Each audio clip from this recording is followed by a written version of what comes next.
My parents said, "Your brother sets a good example."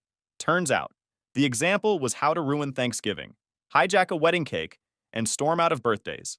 Now he's bitter and alone while I'm busy living the life he wanted. Yo, Reddit!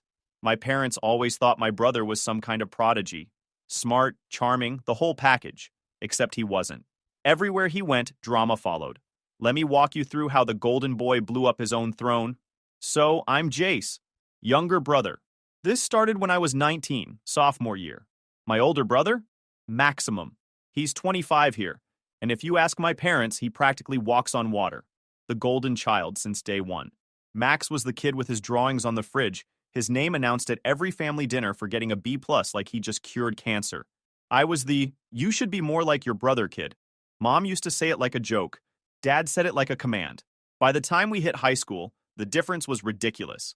Max was taller, louder, always had some story about being the smartest in the room. He didn't actually do much. Average grades, zero sports, no job, but he got the brag treatment anyway. Meanwhile, I was juggling fencing practice, part-time shifts, and my own classes. Nobody cared. The house told the whole story. Walk in the front door, and there's Max's photo wall. Max in a Little League jersey, Max with a science fair ribbon, Max holding a trophy from that one year he tried basketball and quit after 3 games. My stuff? One picture from middle school shoved between a calendar and the thermostat. It wasn't just the parents either. Relatives bought into it. "Max, you're gonna run the world someday," they'd say at Christmas while I passed them mashed potatoes. I wasn't mad back then. Not exactly. I just learned to keep things short. Smile, nod, let them talk. Then came the girlfriend thing. That's when Max started getting weird. I met Nora sophomore year. Sweet, funny, chill with my friends. The kind of girl who remembers everyone's name 5 minutes after meeting them. Guys on my team would say stuff like, "Jace, how'd you even pull that off?" I didn't have an answer. Max did not take it well. He acted like I skipped a line I wasn't supposed to skip. Like dating was a race he'd been training for, and I stole the trophy. He was 25 then, still single, still living at home. Every time I mentioned Nora, he made comments. "Must be nice when people just hand you things." Or, "Funny how some of us actually have to work for stuff." Work for what? He never explained. The calls started after that. Late at night, 1, 2 in the morning, Max would go on about how girls ignored him, how the world was unfair, how guys like me had it easy. I told him I didn't want calls waking me and Nora up at 2 a.m. He said I didn't get it, that I was supposed to be the one person on his side.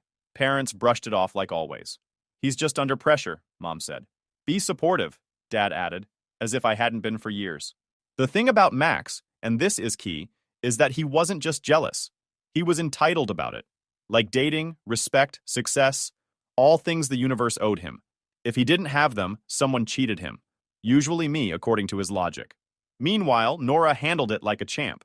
First time she met him, Max made some joke about me trading up like she was a car. She smiled, said, "Nice to meet you," and later told me, "Your brother's got an ego the size of Texas." She wasn't wrong. The last time I visited home before everything really blew up, I noticed something. Dad had added a new frame to Max's wall. Max at some college club fair, holding a flyer like he invented socializing. Same weekend, I'd brought home a medal from a fencing tournament. Bronze, but still. Mom said, "Oh, neat," and went back to asking Max about his plans like I wasn't even in the room. That was normal by then. But it stuck with Nora. On the drive back, she said, "Does it ever bother you? The way they act like he's the only kid?" I told her no. Half true. It used to bother me. Now I just kept score. Max, meanwhile, kept pushing. Little digs over text, weird attitude when I posted pictures with Nora, calling me Mr. Popular like it was an insult. It didn't matter what I actually did. In his head, my life was some giant spotlight stealing attention from him. And the thing is, I knew something was coming.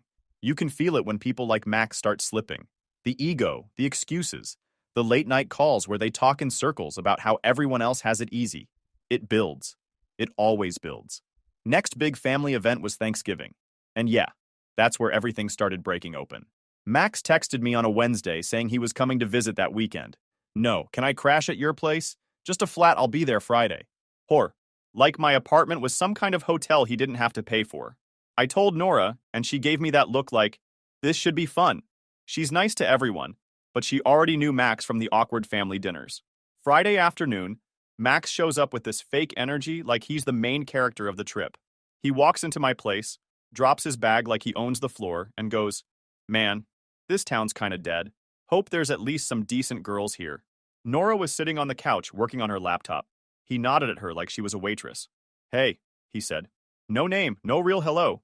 She smiled anyway. "Hi, Max. Long trip?" He said, looking around like he was raiding my furniture.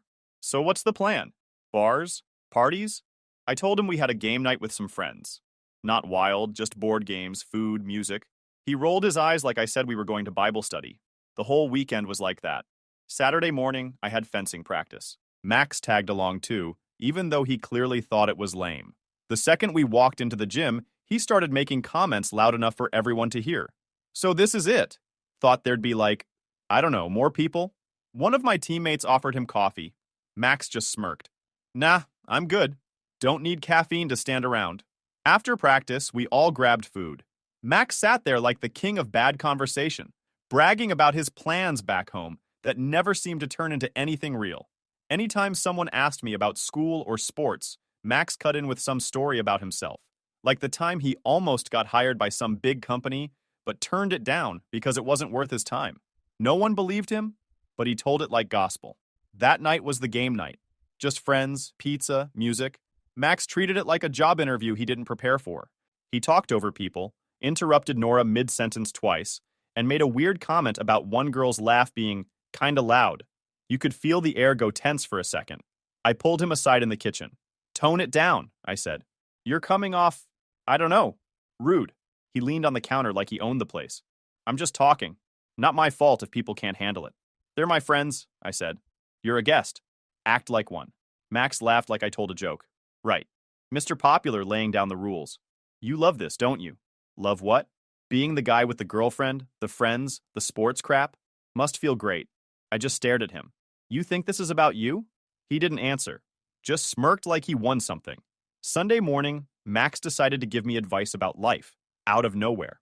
"You know," he said while scrolling on his phone, "girls only like you right now 'cause you're in shape. It's not a personality thing. Just enjoy it while it lasts."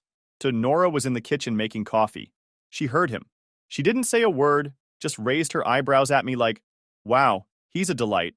I told Max, "Appreciate the wisdom, man. Truly life-changing." He nodded like he missed the sarcasm completely. When he left that afternoon, he acted like the weekend was amazing. "Good seeing you, lil bro," he said, like we just bonded over camping or something. As soon as his car pulled out, Nora sat on the couch next to me. "He's a lot," she said carefully. "That's one way to put it. You okay?" "Yeah," I said. "I just keep waiting for him to realize he's not the legend he thinks he is." Nora laughed softly.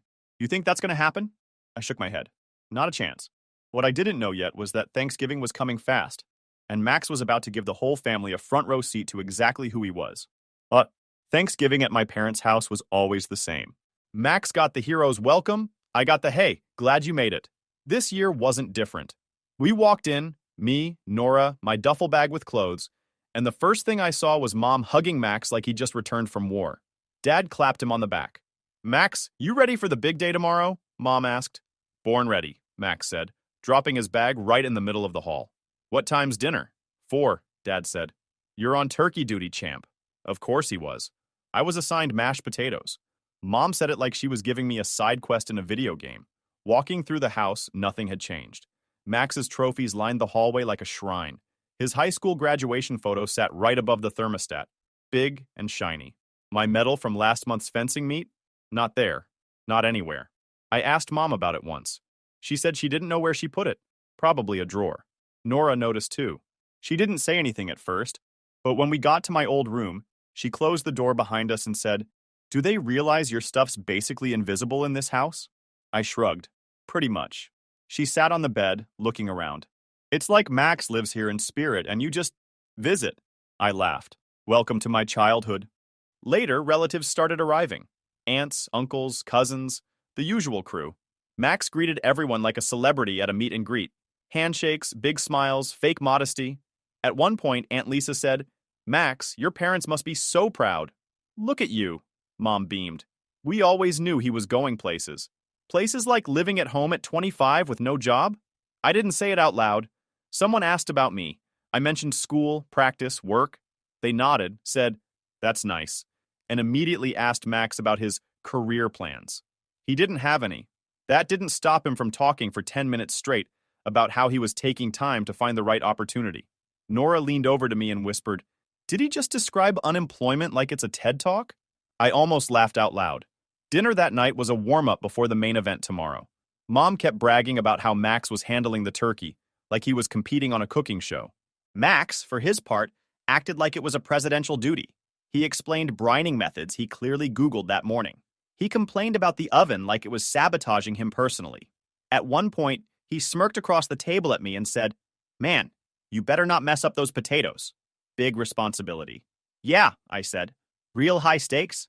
Nora smiled into her drink. After dinner, Max held court in the living room. He told the story about how he taught me sports, which was funny because Max quit every sport he ever joined before I even started. "Jace wouldn't even have tried fencing if I didn't get him into athletics first," he said, leaning back like a king. I didn't bother arguing. Half the relatives were scrolling on their phones anyway. Mom laughed and said, "Well, you did always set a good example." Sure, if the example was quitting. Nora helped me clear dishes while Max sat on the couch like royalty. "Does he hear himself?" she asked quietly. "Not a chance." "Does your family hear him?" "Also no." She shook her head. "Tomorrow's gonna be fun."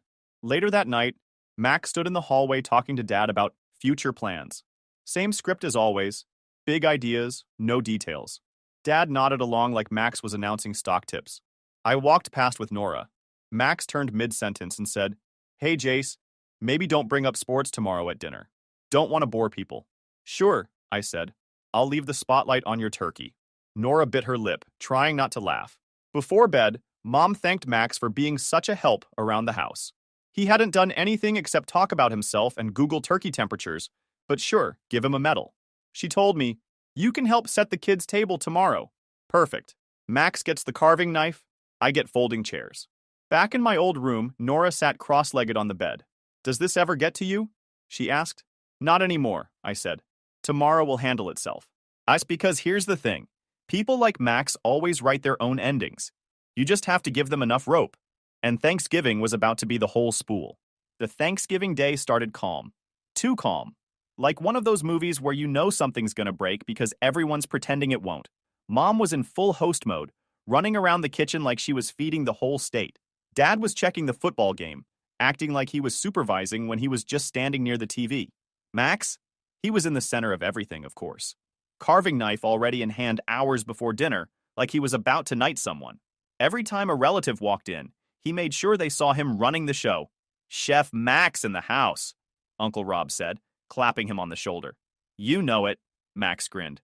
"Big job today. Gotta get this right. Big job." It was a turkey, not a moon landing. By 4 o'clock, the table was full. Kids at the little table in the corner, adults at the big one. I was stuck next to Max because Mom said, "It'll be nice, you two catching up." Sure. Nora sat on my other side, trading small talk with my aunts.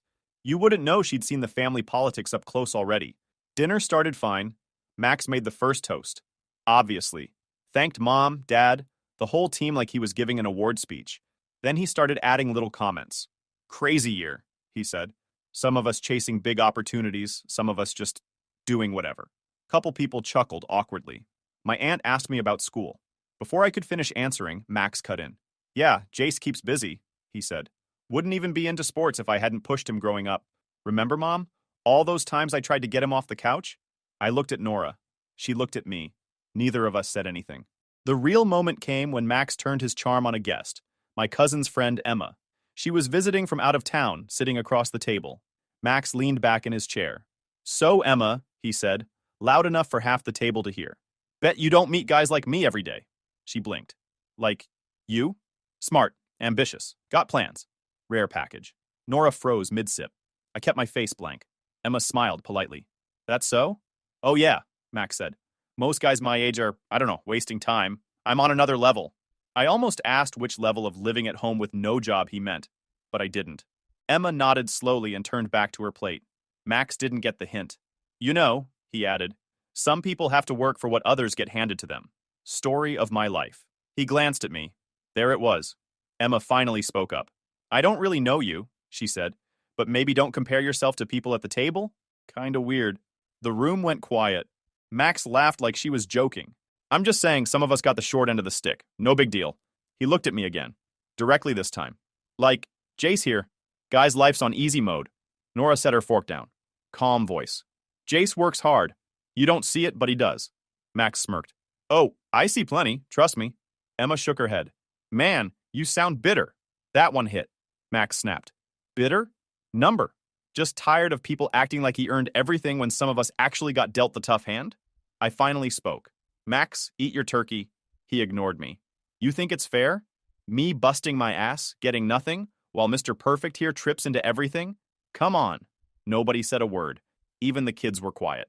Emma stood up. Gonna help in the kitchen, she said, and left. Max sat there fuming, knife in hand like he was about to carve the table next. Mom finally spoke. Max, enough. He threw his napkin down. Of course. Take his side. Always his side now. That was rich considering the shrine in the hallway. I leaned back, calm as ever. You done? Max glared. You love this, don't you? Sitting there while everyone makes me the bad guy. I didn't answer. Didn't need to. The room had already made up its mind. After dinner, people avoided him. Conversations moved on like nothing happened. Nora helped clear plates with me. That was something, she said. Yeah, I said. Clock's finally running out on him. Because for the first time, nobody defended Max. Not Mom. Not Dad. Not a single relative. And he knew it. The 2 months after Thanksgiving, late January, my cousin Ryan announced his engagement. Big family event. The wedding was set for early June. Ryan asked me to be one of the groomsmen. Not best man. That was his brother. But I was in the lineup. Max wasn't. By March, the group chat exploded when the wedding party list came out. Max texted me separately. Seriously? You're in it? What about me? I told him Ryan picked who he wanted. Simple as that. Max sent back, that's messed up. Early June, wedding weekend arrives. Rehearsal dinner first, Friday night. Max showed up dressed like he was running for office. Shiny shoes, too much cologne, hair slicked back like a 1980s villain. He started introducing himself to people like he was some VIP guest. I'm Max, brother of Jace. You've probably heard about me. Yeah, mostly from Thanksgiving. Nora and I kept it simple. Sat with friends, chatted, stayed out of drama. Max hovered near the head table like he expected someone to hand him a microphone. At one point, he asked Ryan if he could say a few words at the wedding. Ryan laughed like it was a joke. Max didn't. Saturday, early June, day of the wedding. Perfect weather, everything running smooth. Ryan looked nervous but happy. Bride looked incredible. Families smiling. Photographers everywhere. Max looked like he was waiting for his moment. Ceremony went fine. No interruptions, no speeches. Max sat near the aisle, arms crossed, acting like he owned the place. Then came the reception. Dinner, dancing, cake cutting scheduled for later. Ryan and his bride were glowing, doing their first dance while people cheered. Max leaned over to me at the table. When do they do the cake? Later, I said. He smirked. Might give a toast before that. I stared at him. You're not on the list.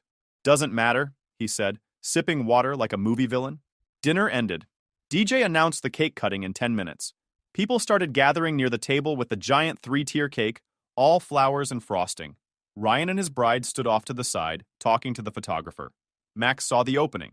Before anyone could stop him, he walked straight to the cake table, tapped his glass with a fork to get everyone's attention, then picked up the cake knife like he was about to make a speech. Ladies and gentlemen, he started, loud enough to cut through the music. I just want to say a few words about love. You could feel the confusion roll through the room. Ryan turned around, face already tight.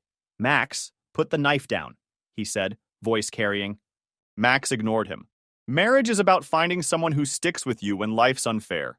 Some people get all the breaks, others fight for everything they have. The bride whispered something to Ryan. He started walking over fast. Max raised the knife like he was going to cut the cake himself. Ryan stepped in front of him. Maximum. Stop. Now. Max tried to laugh it off. Relax, man. Just saying a few words.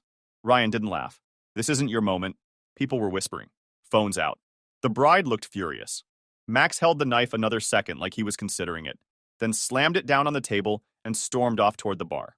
The rest of the night, nobody talked to him. Ryan and his bride cut the cake with the photographer snapping pictures like nothing happened. DJ cranked the music back up. People danced, laughed, moved on. Max sat in the corner, arms crossed, glaring at anyone who looked his way. Nora leaned over to me on the dance floor. He really tried to hijack the cake, she said, half laughing. Yup, I said. Whole wedding, and he wanted to make it about him. Didn't work. Never does. By the end of the night, Ryan came over to our table. Thanks for not letting him get to you, he told me. I shrugged. Your day. He can embarrass himself all he wants. Ryan nodded. He did. Max left early, didn't say goodbye to anyone. Parents looked drained. Bride's family looked relieved. And for the first time, I realized everyone saw it now. Not just me, not just Nora, the whole family. Max wasn't the golden child anymore. He was just the guy who almost ruined the wedding cake. After the wedding, everything changed. Not for Max, though. He went home like nothing happened. Like he didn't almost hijack a wedding cake in front of 80 people. Like he didn't give a speech nobody asked for while holding a knife like a pirate. But the rest of the family noticed. Big time. Ryan told everyone how Max made things tense for no reason. The bride's parents told my parents he was out of line. Even Aunt Lisa, queen of defending Max since birth, said he was a little much. That was code for total disaster. Meanwhile, I was busy with school, practice, and work. Fencing season was in full swing. My parents showed up once. Sat in the bleachers, clapped when I won my match. Afterwards, Mom said, "You were actually pretty good out there." Actually. Like it surprised her. But still, progress. Max kept texting me. Long paragraphs about how the wedding was a setup, how Ryan disrespected him, how nobody understood what he brought to the table. I answered with one-liners. Yeah, tough break. Maybe next time. He hated that. Kept trying to drag me into debates about how unfair life was. I didn't bite. Mom called me one night. Your brother says you're ignoring him, she said. I answer his texts, I told her. Not my fault he writes novels. She sighed. He's struggling. He's also 30 in 3 years, I said. Maybe he should try therapy again. He says therapy makes him feel judged. I almost laughed. Judged by the person he's paying to help him? That's new. Mom didn't defend him this time. Just said she wished he'd figure things out. Next visit home, something felt different. Max was in his room on his computer, door closed. No big welcome, no speeches about his future plans. In the hallway, 2 of my fencing medals were on the wall, replacing one of Max's old soccer ribbons from when he was 10. Small thing, but huge. Nora noticed too. Look at that, she whispered, smiling. End of an era, I said. At dinner, relatives asked about my classes, my job, even fencing. Max barely talked. He tried once, brought up some new club he joined to network, said the people there were shallow. Then, in the same sentence, complained about the women not being attractive enough. Uncle Rob raised his eyebrows. Maybe go to make friends, not to judge people, he said. Max changed the subject. Nora fit in easily now. Chatted with my aunts, helped Mom with dishes, laughed with my cousins. Max sat on the couch scrolling his phone like the world annoyed him. When Mom asked if he was okay, he said, "Fine, just tired of fake people." Nobody asked what that meant. Later that night, Dad stopped me in the kitchen. You handled him well at the wedding, he said. Didn't really do anything, I told him. Sometimes that's the point, Dad said. You didn't add to it. People noticed. First time Dad ever hinted he wasn't thrilled with Max's behavior. Max sent another long text after I got back to campus. Something about how I turned everyone against him. I didn't reply. Because here's the thing. I didn't turn anyone. He did that all by himself. At school, life kept moving. Classes, practice, work shifts, hanging out with Nora and friends. Simple stuff. Good stuff. Meanwhile, Mom called once a week. Not to talk about Max. To ask about me. That was new. She even said, "Proud of you," one Sunday before hanging up. Didn't sound forced either. Max tried one last thing. Made a big post online about family betrayal and fake relatives. Aunt Lisa sent it to my mom with one line. He needs help. No more defending him. By spring of junior year, I got a small scholarship through the fencing team. Nora and I moved into a slightly bigger apartment off campus. Max? Still at home. Still blaming the universe. But for the first time, it felt like the family saw the difference. Dad's 60th birthday dinner was supposed to be simple. A quiet restaurant, close family, nothing fancy. Me, Nora, Mom, Dad, a couple of aunts, one uncle, and of course, Max. It was the first time we'd had to sit together as a family since the wedding cake incident. I wasn't sure how he'd act. Part of me expected he'd try to play it cool, pretend nothing happened. Max was good at rewriting history in his head. When we got there, he greeted everyone like a politician working a crowd. Big smile, firm handshakes, loud compliments. Mom, you look amazing. Dad, 60 years young, huh? He even hugged Aunt Lisa, who had basically stopped defending him after the wedding. Nora and I sat across from him at the long table. He didn't look at me much. Fine by me. Dinner started out normal. People talked about sports, work, random stuff. Dad looked relaxed, actually happy, like the drama from the past year didn't exist. For a while, it almost felt like old times. Then Max stood up. He raised his glass and tapped it with a fork. "If I can have everyone's attention," he said. The restaurant went quiet. Dad smiled, probably expecting a toast. "To Dad," Max began. "The man who raised us right, taught us hard work, respect, values. So far, so good. Even if some people turned out disappointing." The air froze. Max let it hang there, smirking like he said something clever. Mom frowned. "Maximum. Stop." He ignored her. "I mean, let's be real. Some of us have carried this family name with pride. Others, coasting on bare minimum." I leaned back, arms crossed. Classic Max. Even on Dad's birthday, he had to make it about himself. Dad's smile vanished. "Maximum. Enough." But Max kept going. "No, I'm serious. Some of us work for what we have. Others just get praised for existing. Whole family ready to clap for them doing nothing." He glanced straight at me. Nora stayed calm. Just put her hand on my knee under the table, like she already knew I wasn't taking the bait. Dad pushed his chair back. "Maximum. This is my night. You want to complain? Do it somewhere else." Max laughed bitterly. "Oh, right. Can't tell the truth here. Wouldn't want to upset the golden boy." "Max!" Mom snapped. "Sit down." He glared at everyone like we'd all betrayed him. Then he dropped his glass on the table hard enough to spill water, turned, and walked straight out of the restaurant. Nobody followed him. Dad sighed, rubbed his face, then looked at the waiter. "Can we get the cake, please?" And that was it. We moved on, ate dessert, talked about other things. For the first time in my life, Max didn't control the room. The next day, he sent a family group text. "Guess it's clear who actually matters around here. Don't worry, I won't bother showing up anymore." Nobody replied. Not one person. Weeks went by. Life moved forward. I graduated the following spring. Senior year. Small ceremony. Couple hundred students. Mom and Dad came. Nora's parents too. Everyone cheered when my name got called. Max didn't show, didn't text either. Didn't matter. That summer, I got offered a part-time coaching job through the fencing team. It wasn't big money, but it was steady work doing something I liked. By fall, it turned full-time. Nora and I moved into a bigger place closer to campus. She got a new job too. Life felt good. Simple. Mom called one Sunday night to check in. Talked about my job, Nora, the apartment.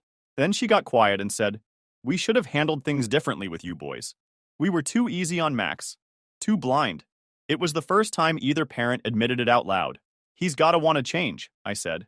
"Nobody can do it for him." She sighed. "I just wish he saw what he's throwing away." The last time I saw Max was 2 months later. He showed up at my apartment unannounced. Knocked like he owned the place. Nora was cooking dinner. I opened the door. "Hey," he said. "Figured we could talk." I let him in. He looked around the apartment. "Nice setup. Guess things worked out for you, huh?" "Yeah," I said. "Worked for it." He smirked. "Right. World just loves you, doesn't it?" I didn't rise to it. "What do you want, Max?" He shrugged. "Family acts like I'm the bad guy." "Maybe because you keep acting like one." His jaw tightened. "You really think you deserve all this?